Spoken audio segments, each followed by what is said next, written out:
Broadcasting from Now Media Network's headquarters in Houston, this is Be Productive, hosted by business strategist and productivity expert Clara Capano.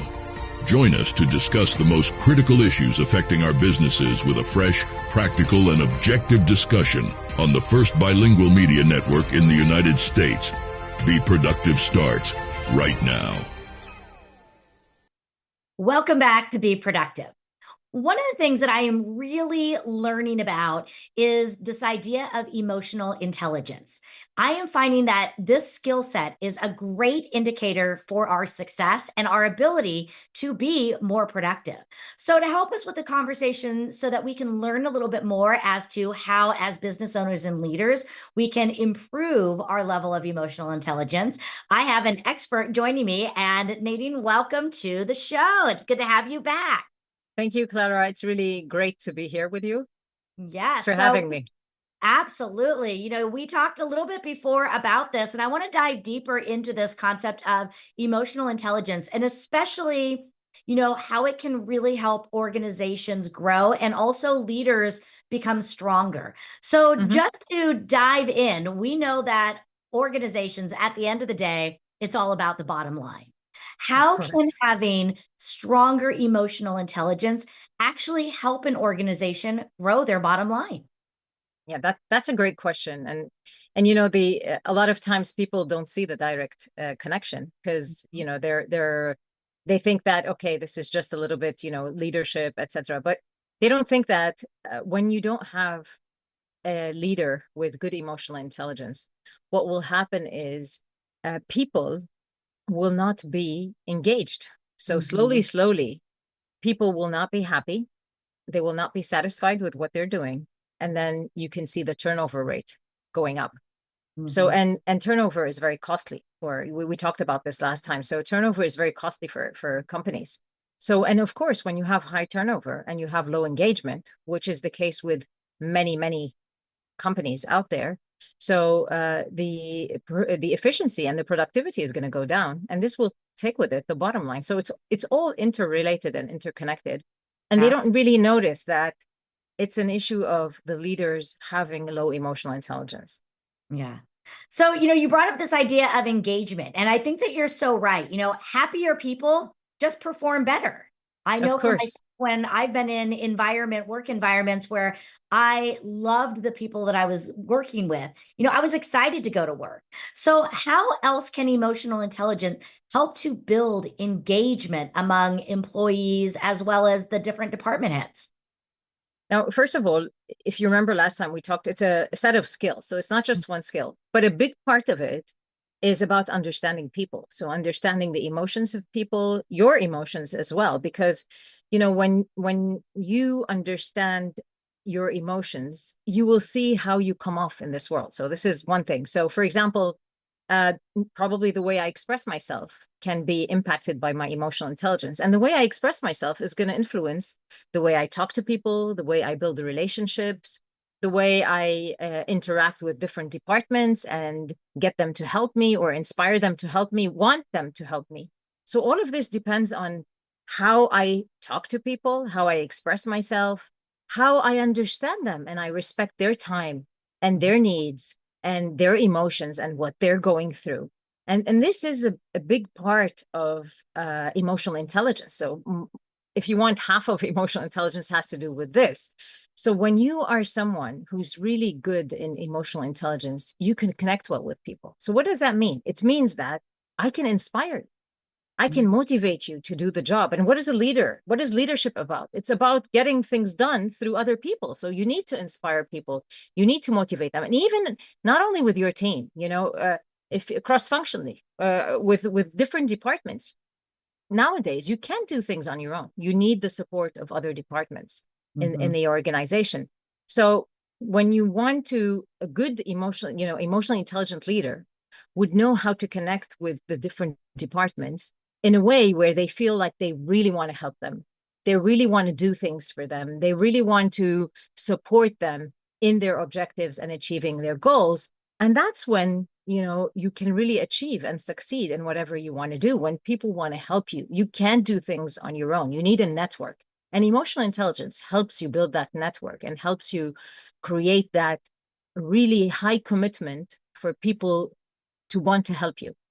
Yeah, so beautifully said. That idea of a leader's role is to, inspire others, and, it has that ripple effect. When a leader shows up with the high emotional intelligence and builds that connection, again, it's going to be infectious and people are going to want to be a part of it. So I Exactly. really like that. You brought up the idea of turnover, and, that often is a sign that maybe we need some help. However, it's a little too late by the time people are walking out the door.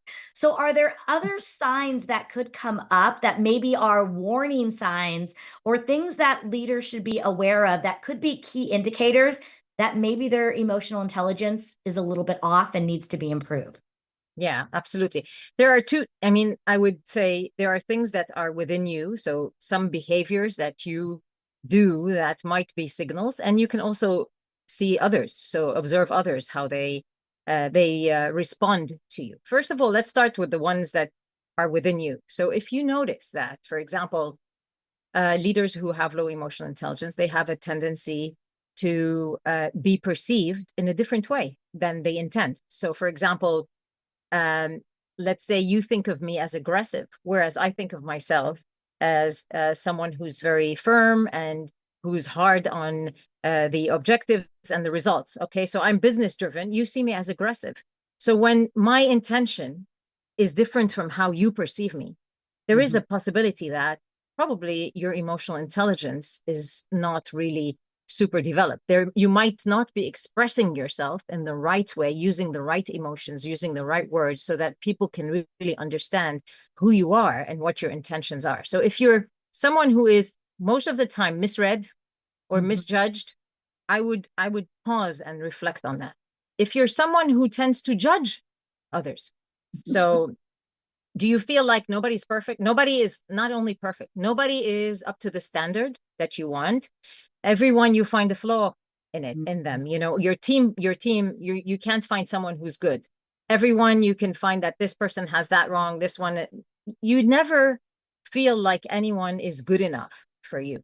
Sometimes people think that because they have high standards, maybe, but another reason is probably you're judging them. So when it's easy for you to judge people and kick them out of your life or out of your team, then maybe it's not the people who are wrong. Maybe it's you not really understanding them and not knowing how to connect with them.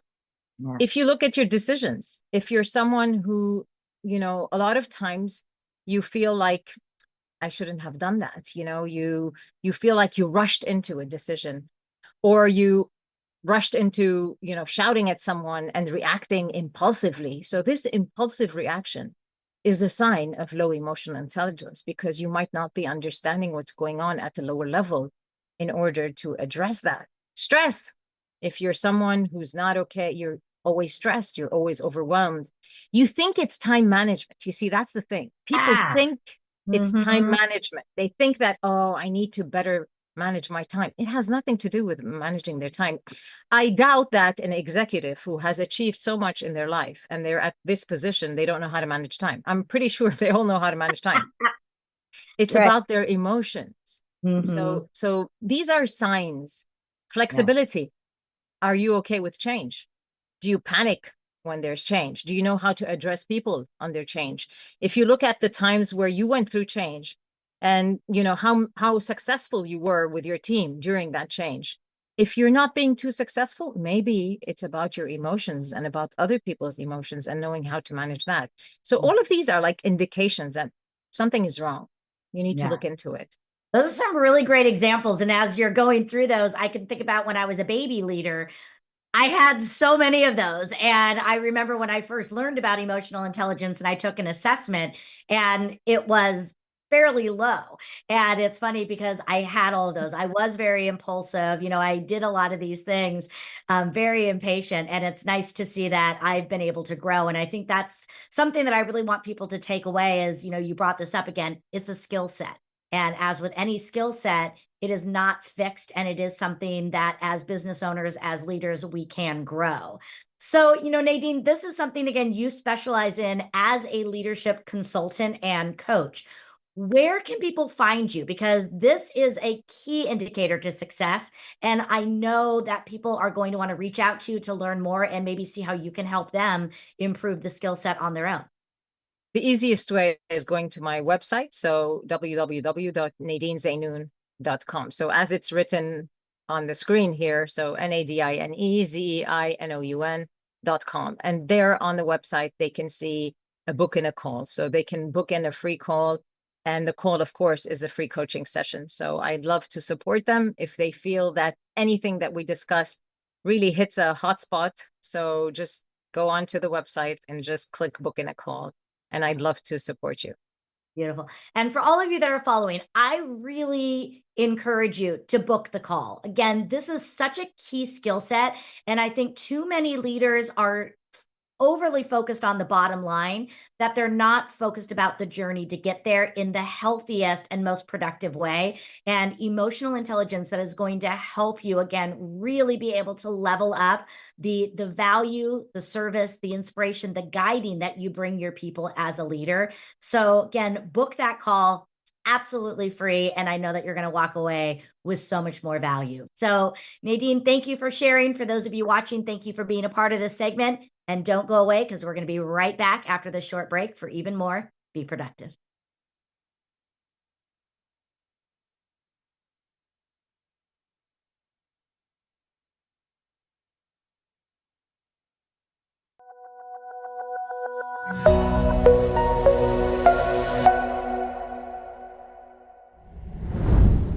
Welcome back to Be Productive.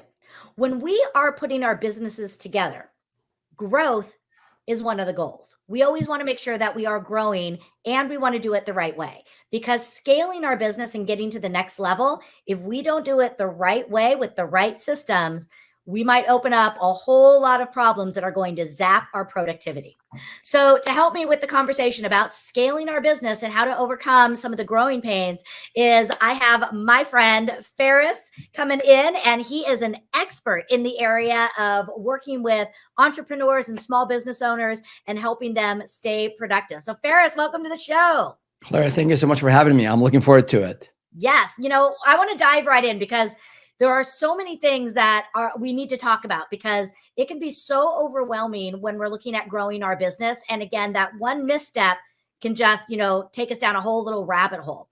So when we are looking to scale our businesses, what are some of the best strategies that small business owners and entrepreneurs, solopreneurs should be thinking about? Yeah, thank you. So initially, all of us, me included, survival was sort of the top of mind, right? But Yes. as you learn how to get leads, as you learn how to pitch better, as you learn how to hire the right people, you start to increase your revenue.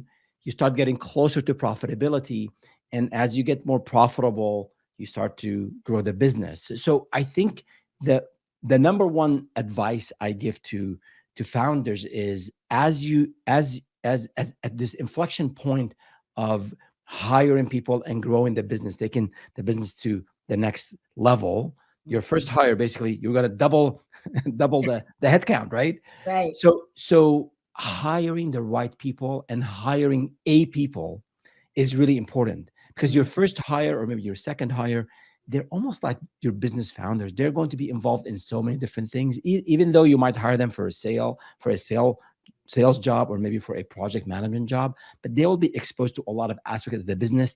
And you need someone who shares your value, your values, maybe like responsiveness and this thirst to learn and customer support. So find people who are going to be there with you, and sell them on your vision that you want to grow the business, and that you'll also take care of them as you become more profitable. You'll share some of that profitability with them. I think that's really, really key, because you have the wrong hire, and we did that.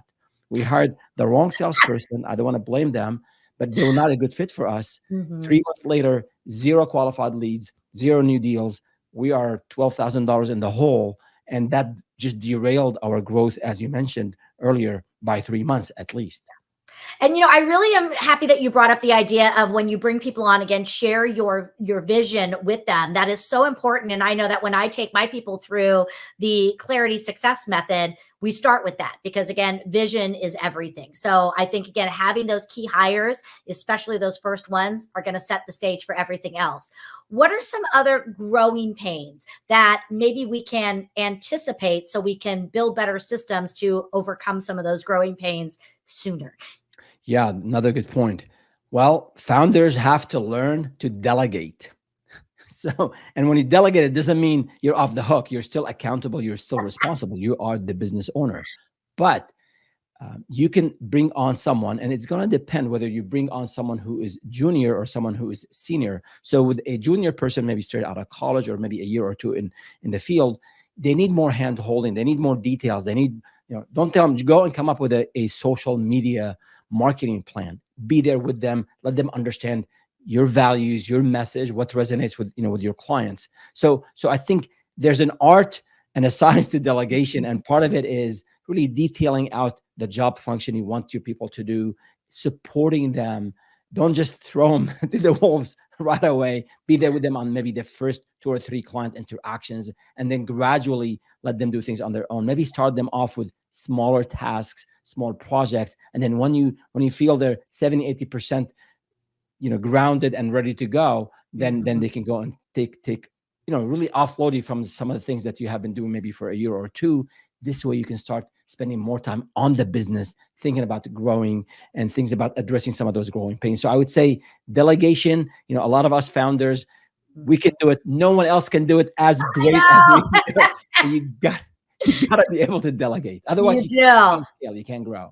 It's so true. And it's such a struggle. And especially I think for entrepreneurs, because our business is a language of love. It's, it's our baby. But we have to understand it's not about what we can do. It's about what we should be doing. So exactly. I really bring that in. One of the things that you do with your clients is, again, you spend a lot of time with them, learning their story, learning their vision so that you can create very customized systems. With that said, on an overall sort of 30,000 foot view, what maybe are some critical systems that we just need to think about? Again, I know when you work with your people, you fine tune it, but just on an overall, what are some systems that we need to think about having? And you mentioned it I think in the intro, Clara, about you must have systems to grow. And 100, I agree, 120%. Without systems, without processes, there's just no way to scale. There's just no way, unless you want to be a solopreneur for the rest of your life. And that's totally okay. There's a business model for that and you can be profitable. But if you want to grow to 6 digits, to 7 figures, you want to grow to 8 figures, as we've done in some of our ventures, you have to build systems. So for example, checklists. When I have a new client, here are the 20 things I got to do before the kickoff meeting. In the kickoff meeting, here's a sample agenda. What do I do after kickoff meeting? In my sales proposals, what do I look for? The major milestones, the payment terms. So all these things that you've learned over the years, or you've maybe researched online. So creating systems as simple as task lists and templates and documents that you use, that will help you a lot. And then you can start investing as you are growing and as you're hiring more people. You can invest in a task management system, whether it's a Notion or Asana or Basecamp. There's a gazillion of them. And then I think definitely as you start to get customers and you get leads and qualified leads and having opportunities, you have to invest in a CRM, not day 1, not day 2, not the first month or 2, but after, maybe when you get to like 50 or so qualified leads, especially in a services business, a spreadsheet will not cut it. We have a DIY spreadsheet that people can use freely available, but at one point you have to invest in a CRM, a customer relationship management, like a HubSpot or Salesforce or Zoho CRM. Any one of those, I think, for a starting business is going to be really important. And of course, in every aspect of the business, you can use for email marketing, for social media. There are a lot of ways where you can automate what you're doing. So as you're growing, see where the pain points are, see where you're spending a lot of time, see where there are inefficiencies, and find systems to help you automate and become more efficient. Beautiful. So give us a story, because I know we can talk about this, but it always is so much more powerful when we can really get an illustration. So do you have a good story of how you've been able to work with maybe one of your clients, or even just you in your growth of your business, of how you started to put all this together? Absolutely. And it's about, networking. I think we talked about it in a previous episode, but basically, you're working hard as an entrepreneur. I was putting, I don't know, 12, 13, 14 hours a day. And I think I'm the only one who can do all of this stuff, including when I closed a deal. Okay, I know the payment terms, I know when to invoice, I know when to collect. So I was doing all this myself. And once you are seven figures and once you have 50 clients, it's hard to do all this here. So we were always late on collection, which impacted our cash flow. We were late on paying our bills. We always paid our bills. Maybe when we didn't have money initially, we were late a little bit, but it was a mess. And then I didn't think I could outsource this or I can delegate it to someone else. So I took a friend of mine to lunch. He was a director of finance, and I think that was a pivotal moment in our growth, where he said, "Feras, what are you doing? You're in seven figures now. You can't do the stuff that you were doing a year ago. You have to outsource." And he introduced me to this concept of hiring someone as a fractional CFO. I love to have a CFO. I couldn't afford them. Said, you don't need a full-time CFO. Someone who can come in maybe 4 or 5 hours a month and put a financial plan for you, and then they can look at your books. And then they brought in their own bookkeeper. Again, maybe 10, 15 hours a month. And that was the end of it. Instead of me spending 10 hours pulling my hair, trying to figure out who to invoice, when to collect, be behind on paying our vendors, in I think 2 to 3 months, all of that was done. And I'm not involved. I'm just meeting with the CFO at the beginning of the month and looking at the numbers and then looking at the forecast for the future. So that was a pivotal time for us, when I just took a whole lot of painful things and things I did not doing and have someone do it and do it better than I was doing. And then I was focusing on the business. Fantastic. I appreciate you being so open, with sharing that. And I think that's how we learn the best lessons. We're going to continue the conversation. I want to ask you one more question for this segment of our show is, ensuring the quality with our growth. What are some things that business owners can do to help make sure that as they're growing, they're still delivering quality and value? Yeah, when you're selling and you're delivering, you know it, and you're the subject matter expert on whatever it is, IT consulting, coaching, you name it, right? So once you start to hire, you want to make sure you maintain the quality of service. And I think we talked about delegation earlier, so that's important. So if you hire the right people and you train them and support them and you share the values that are important to you and to your business. So let's say we pride ourselves on being very responsive to clients. Yeah. If that's the DNA that you want your company to have, then you have to instill that in your team. You have to hire people who value responsiveness. So I think to ensure the quality of the service, once you're not the one delivering the service, is getting the right people, training them, then delegating to them, being there for them, and lead by example. People don't listen to what you say. People watch what you do and they follow it. So if you want to be responsive to clients, be responsive to your team members, especially if there's an issue, something that's annoying them. If you want to model that behavior, that when a customer emails me, within 24 hours, I get back to them, or whatever the standard you have. So I think those are all important in terms of ensuring the quality of the service is maintained when you are not the one delivering the service. And always put systems to get feedback and after every project is completed internally and also from the customers. Absolutely. Feras, you are just bringing in just a wealth of knowledge. If I had my microphone here, I'd be dropping it because there was a lot in there.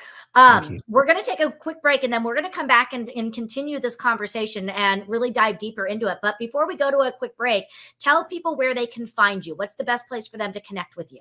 Sure. You can go to Startup with Feras, and that's feras.com. That's our website. We have a daily newsletter. Sign up for that on tips and strategies to grow your business to 7 and 8 figures. And then we also have a YouTube channel at Startup with Feras, the same thing. And we have a ton of material on anything from vetting the idea all the way to selling and marketing and growing your business. Beautiful. All right. Well, you took a lot of great information. And again, stay tuned because we're going to be coming back. We're going to be continuing the conversation and talking more with Feras Alhlou. And we're going to be looking at how we can level up, how we can grow, and also bring in some concepts of marketing. So stay tuned because we'll be right back with more Be Productive.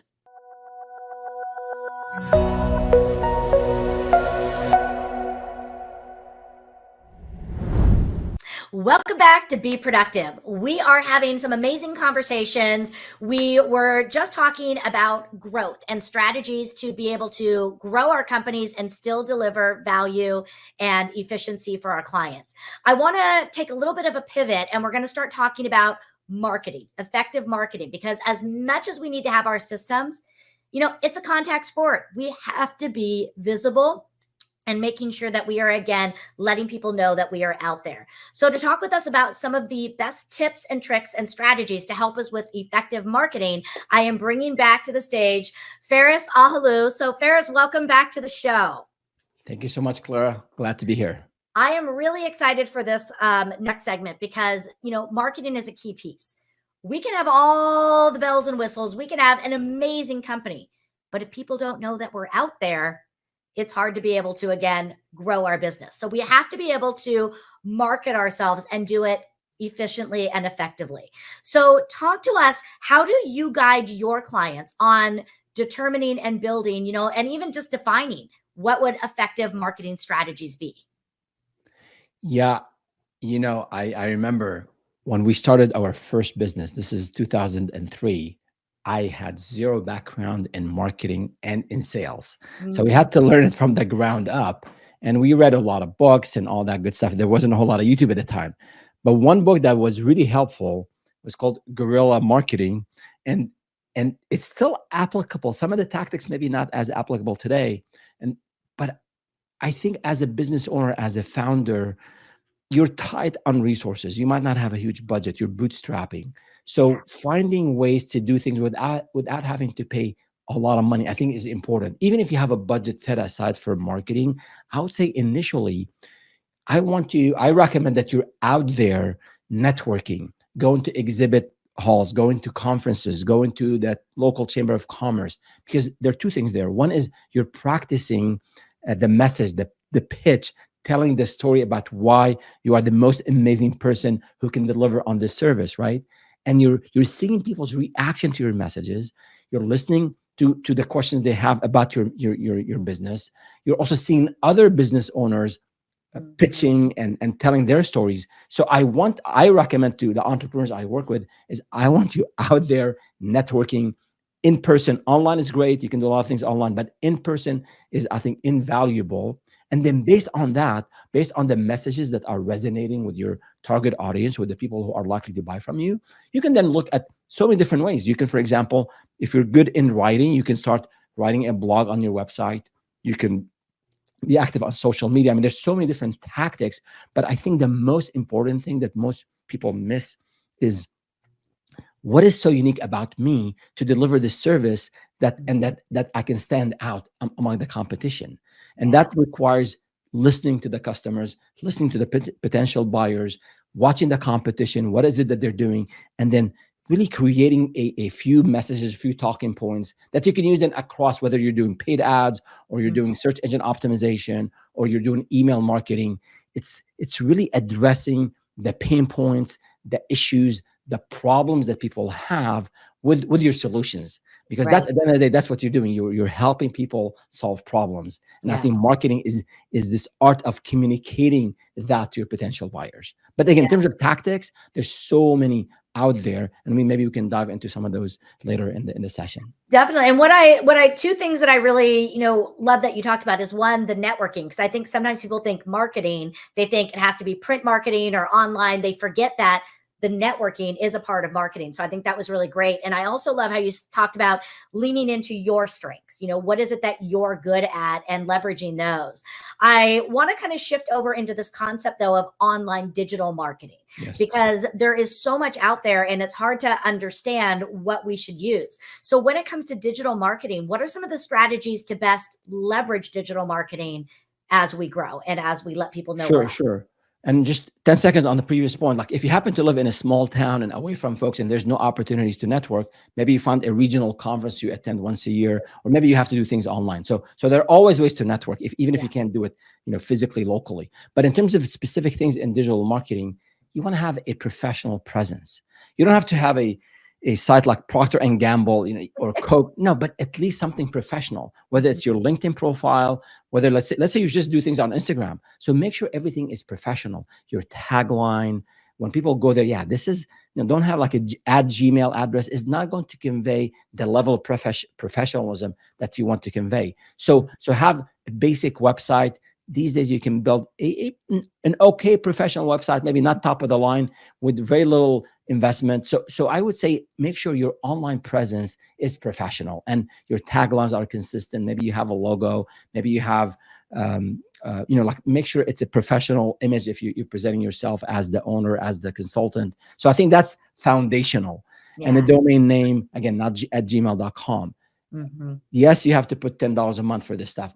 You got to put some money into a business. Exactly. But from there, you can do start up with email marketing, for example. Mm-hmm. You can learn search engine optimization, SEO, but it is a very specialized field these days. So I advise founders to learn, implement, and then seek advice. So learn the basics of SEO, of search engine optimization. And basically you need to know the keywords that the people are searching for, and then produce content that addresses what people are searching for. But then maybe for SEO specifically, hire someone to help you with that, because it's getting very, very technical these days. And same thing for paid ads. So there are a lot of options out there, but I would say email marketing is a good way. Get them to your website, give them something of interest for them to give you their email address, and then nurture them via email.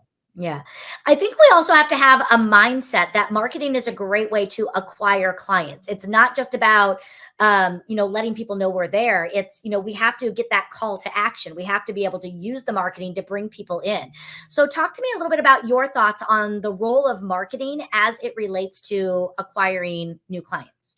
Yeah. So for example, if you are writing content on your website, and you can, if you're not great at writing, but you solve problems for customers. So every problem you solve is probably a problem other people have. So you can get a copywriter, a ghostwriter to help you produce, again, professional, well-written, unique, fresh, relevant, content. And you want to be consistent. And then once people come to your website and they read it and they're impressed, you have this, join our newsletter. We'll get you great content every week or every month, right? So there are ways to attract customers once they come and know about you. If you're going to a networking event, you're exchanging cards or you're connecting on LinkedIn on your phone. But then if you're driving traffic to your website, to Clara's point, you want to make sure you have some hooks, some ways for them to give you their email address so that you can nurture them. Maybe you can follow them. Maybe you can give them a free training session. But the idea, yes, create content or do paid ads or go to conferences, but you have to have a goal in mind, and that is to attract, get those email addresses, get the contact information so that you can nurture these leads. Strangers are not going to pay you money from that first interaction. You have to nurture that relationship. So true. So one of the things that is so overwhelming to me, and some of the areas that I've made some really big missteps, is knowing what works and what doesn't work. I would love to get your take on, how do you know if something's working? Like, how do you measure the success of the marketing that you're doing? Yeah, I think we have a short on YouTube. I think our highest short in terms of views, and it's about the great American marketer. He says you can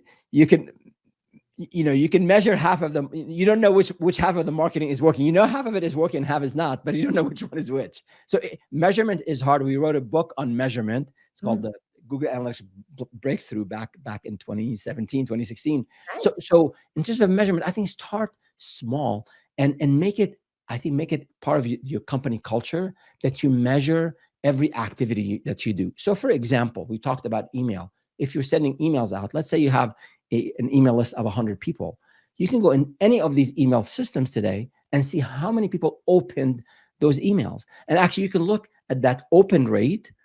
You can look at it over, let's say, the last 2 months or last 3 months. So if you're sending weekly emails, and you can get a report of those who are consistently opening your emails. So maybe you can take that sub list and then send them something unique, a special offer, because they're engaged with you. They're opening the email, right? That's one way. But I think that aside from the tactics of measuring with Google Analytics or other systems, I think the idea of every marketing activity I'm about to do, I want to make sure I have a goal. What is it that I want to get out of, and tracking that. I think if you make it part of your thinking, part of your culture, then you're always putting goals, and how will I measure the performance of this campaign? I think that is really important. And then you can figure out the tactics through, maybe go on YouTube and look for it, or maybe hire someone to help you with that.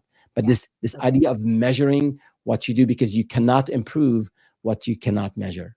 So true. So true. I want to rewind a little bit and go back to what we started the conversation with, and that was networking. Because I think there is an art to networking as well. And you brought this up in one of your other points. It's about engagement. It's about building the relationships. So how do we go out there? Because I could go to a networking event and I can leave there with 20 business cards, but that doesn't mean I left there with 20 relationships. So what are some of the best tips that you give for strong and purposeful networking? I mean, you're doing amazingly well if you're getting back with 20 cards, right? I And then know, you gotta follow up. You gotta email, and you gotta write. I used to go, and I learned this from a sales trainer. Right after you speak with someone, write on the back of the card, what is it that you spoke about? Because you go back home or to the office the next day, you're gonna forget. But I think at the macro level, I think philosophically, or even maybe spiritually, I think you want to go in sincerely, like genuinely, you want to help others. I think if you go with that mindset, not sort of a selfish mindset, I want to go and get leads. I want to go out and help others and provide value, add value. If you're an IT consultant, talk to people how they can be protected against hacks, for example, right? And once people see that you are generous with your time, generous with your ideas, they will reciprocate. I mean, the universe, whatever your belief system is, but the universe works in an amazing way, that way. So I would say go in there. This is sort of at a philosophical level, go out there and help others, and people will reciprocate. Now, tactically, just go to events, look what are local events, like Chamber of Commerce, SBC, BNIs, a group of maybe consultants, sometimes a group of competitors. They get together to figure out, major challenges in the industry, but find ways in person or online to be plugged into the people who are maybe having the same challenges that you are, or maybe your potential buyers, and go there and listen and practice to, again, add value and help others. And then I think they'll, in my experience at least, they'll come back and reciprocate and reach out to you, or refer others to you for business. Ah, so great. Feras, I really appreciate everything that you're sharing. These are very smart strategies. And again, you're simplifying them and you're making it much more easy to digest the information, and really make sure that we're streamlining what we do. So I appreciate everything that you're doing. I know that there's going to be people out there that would love to learn more from you. So where can people connect and reach out to you? Sure. Thank you so much, Clara. Go to startupwithferas.com, and Feras spelled Feras, like my first name. We have a daily newsletter that you can sign up for. And then also go to our YouTube channel at Startup with Feras. A lot of content, from vetting the business idea all the way to business planning, to working with partners, to sales and marketing, and everything else in between. So happy to be of help. Reach out, and we'll be more than happy to support you in your growth and on helping you get to that dream that you have. Love it. Well, again, Feras, thank you so much. And, for those of you that are following, I really hope that you leaned into a lot of this. Again, we talked about marketing, networking. We talked about growth strategies. We want to work smart, because when we work smart, that is how we stay productive in everything we do and can work at that optimal level.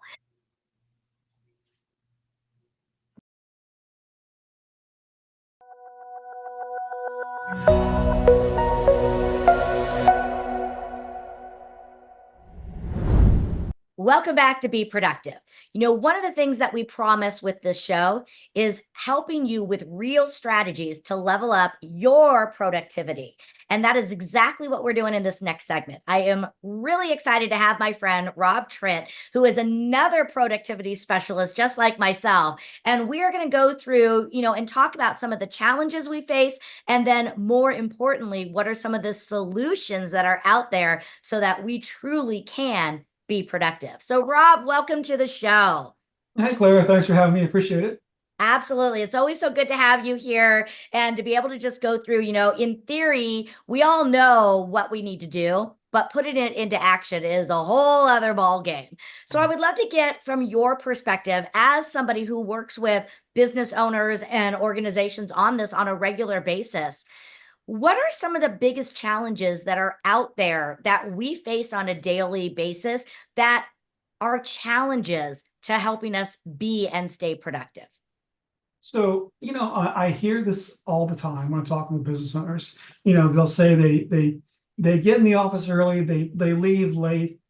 At the end of the day, though, they didn't get anything done, and there's just too much to do. They're pulled in 17 directions, and I get it, okay? There's a lot for business owners and business leaders to do. But let's be honest, okay? It's not a time problem, it's a priority problem. That's Yeah. what it comes down to. They simply aren't doing the right things when they have the time to do them. They're spending a lot of time Oh, doing yeah. a lot of things that aren't essential. Mhm. And that's the biggest challenge is how do we prioritize things that are important versus wasting time on things that don't move the needle? Absolutely. And I really hope people heard that. And, it's not coming from a place of judgment. It's coming from a place of love for wanting to help people, again, get more of the right things done. But you nailed it on the head. It is not a matter of time, it's a matter of priority. And we all have to stop being busy so we can start being productive. But let me ask you this then. How do we start to learn what is a priority? Do you have certain questions or checklists that you walk your people through so they can start to even define what they need to do and what should be the priorities? Yeah. So the things that I talk about as being priority are what makes money. What do we do? What has to be done in order for the business to make money? So when you're thinking about a task, does this task make us money? Okay. If the email you're sending out makes money, then okay, go ahead and send it. If Right. the phone call you're making makes money, then go ahead and make it. If Mhm. there's no money, then don't do it. It's a waste of time. Right. Focus on the things that make money because that's why we're here, is to make money. Absolutely. And doing those, and just as an example, I work with a lot of people in the real estate industry, and, they always are prioritizing things like their listing and buyer consultations, which is great. Mhm. However, how do we get those appointments? We get those appointments by getting on the phone, getting face to face. Right. And it's those lead generating measures that most people are not prioritizing. And we have to remember that if we don't do those lead generating measures, the pipeline's going to slow up for us. Right. So again, I think it's really important that we sit down and we truly define what are the lead generating measures, because it's not the goal, it's what are the activities to get us those goals. So that's fantastic. Right. So once we know what the priorities are, we put them in our calendars, and let's get real, we get distracted. So what are some of the best tips that you have found to help people to stay in the zone and to make sure that they're getting those core activities done? So, I know most business owners know this trick. They just don't use it. But time blocking is a fantastic tool to use to dedicate portions of your day to specific tasks. So I think the best part of the day, the most productive part of the day should be the mornings. Okay. So your day starts at 9 o'clock and ends at 5, the 9 to 12, that time should be blocked out for revenue generating activities only. That's it. If it doesn't make money, then don't do it. And then we talk about meetings. Okay. Your meetings, I think the meeting should be backloaded during the afternoon. So the first meeting that you talked about scheduling in the mornings, that comes from 4 to 5. The next meeting is 3 to 4. The next meeting is 2 to 3. So the afternoon schedule should be meetings, not the morning. That time is dedicated. There's nothing that's going to make you change your schedule. In the Right. mornings, this, and that's it.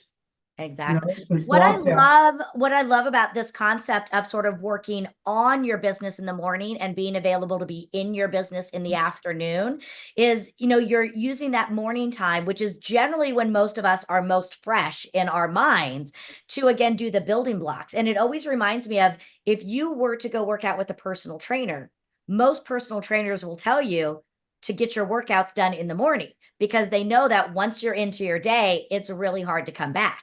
And I find that same dynamic. Once you're in the business, once you're in with your clients, we're not going to come back and do those building blocks because we're going to, again, get on the roll. So, we really want to protect that morning time. And it doesn't always have to be the 3 hours from 9 to noon. This is where you have to define it for yourself. And I think you're absolutely right. So if this is so important, and if there's studies that talk to us about time blocking, why don't we do it? Why do so many people fight this? Because the thing is, the most important things that a business needs to do in order to improve, unfortunately, all those things are not a lot of fun. They're tedious. It's going through looking at trends in marketing and finance and product sales.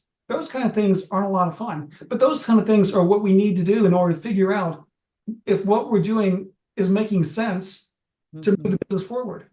Right. So what it comes down to is it's just a lack of discipline. It's an avoidance technique. They don't want to block the time, they say, because it cramps their style. They get too locked into one thing. It doesn't give them an excuse to go and do a bunch of other things and avoid doing the things they really should be doing. Exactly. I found for myself before I started doing time blocking, one of the myths I would tell myself is I need to be available for my people, for my clients. And what I started to find is that by being overly available, I really wasn't available at all because I was multitasking. I was then running behind. I was showing up, not prepared and not truly present. And my bottom line suffered for it because I wasn't able to deliver my best. And one of the things I now tell people is, we get away from a schedule because we like to be able to have the freedom to move and groove as we please. But a schedule actually can bring you freedom because it puts you in control and the right things get done. Right. You're absolutely right. Yeah. Yes. And I would just encourage people, I don't know how you feel, when I'm starting to work with someone, I love to just have them start small. Again, start with the morning. Leave your afternoons a little free form, start with the morning. Then you can start to add into the others. And I would love to hear from you because, again, this is something that you work with people on. Can you think of an example either for yourself that you had to implement or maybe for one of the clients that you've worked with on how you've helped them understand how to implement time blocking and how it helps them to be productive? There are lots of examples, but it really comes down to just getting them. I love what you said, start small. Okay. Let's block out a couple of hours in the morning and dedicate those hours to a specific task. Okay. So, the examples would all be kind of the same. We set them up, we had them do the blocking, and over time they got used to it and they understood just by doing it how much more productive they were at the end of a month, 3 months, whatever.